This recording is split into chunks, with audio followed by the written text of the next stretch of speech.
Hey everybody, welcome back to my channel. Today I'm going to be taking you through insect netting, why you should use it and how you should use it. And if you're new here, my name is Bree from Urban Gardening Canada and I garden in Ottawa Zone 5. I'm at my allotment today, and so I'm going to be showing you exactly why I have insect netting up here. Before we get into today's video, I wanted to let you know about a new course that I've created called Adapt and Thrive: Gardening in a Changing Climate. This course is all about building a stronger, more resilient garden in the face of climate change, and I'm going to add the link to the course in the description below. When you get there, you'll be able to find a free preview of the course, so that way you can get a feel for exactly what's inside that course. All right, let's get into today's video. So really, using insect netting is super simple, and the main reason that you want to use it is for exactly what its title is for, and that's to keep insects out of your plants, including any other pests too. Although small squirrels and whatever can actually get into these hoops, it's not foolproof from all types of pests. And so I like to use my insect netting to cover up my small seedlings, such as the corn that I have over there was under the insect netting first, and now I've got my small fall brassicas under here. And so this is just to protect them from any slugs or earwigs that are going to come through and eat them while they're small, giving them a chance to grow bigger and stronger, and then I'm going to take it off.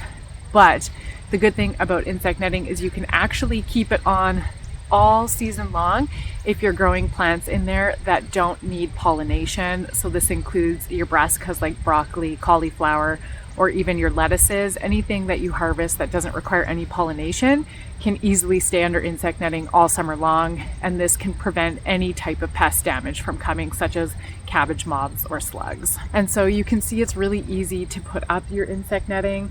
You just need some hoops, and so I'm using PEX pipe, which is a flexible plumbing piping. And then I went on the internet and just got these greenhouse clips that come in the same size as the PEX pipe that I bought, and they just easily clip on and they hold your netting in place. It's better to have two on here, but because I'm splitting between my two rows, I ran out of these clips, and so I just have one on here. And so this will stay on through the wind, and we had rain last night and it stayed on as well. It's important that when you're looking for insect netting, that not all insect netting is created equally. There is way better quality insect netting that you can buy. So you can get it off of Amazon or in the clearance section of a dollar store, but really the quality of that netting is not very good. It's made out of very poor plastic and it doesn't move very good.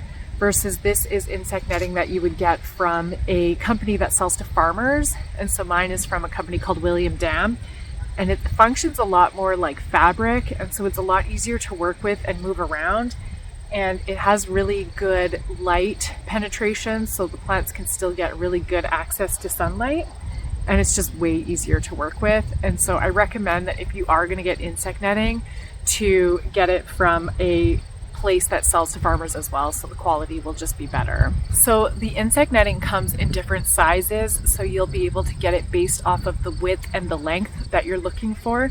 So if your garden is really wide and long, you want to make sure you get the right size for that. But if it's small like mine, you just need my trenches are about 2 feet wide, and so you do want to make sure that you can cover the edges too, and it doesn't end up being too short, especially including the height of your hoops. And so for my 2 foot wide one here, I think I have a 5 or 6 foot width netting, and then you want to measure the length of your garden as well, so that way you get the good coverage, because you want to make sure that the ends of your hoops are also covered. So this is an end here. You want to make sure that this is covered too. So whatever the length of your garden is, make sure that you get a couple extra feet as well on top of that.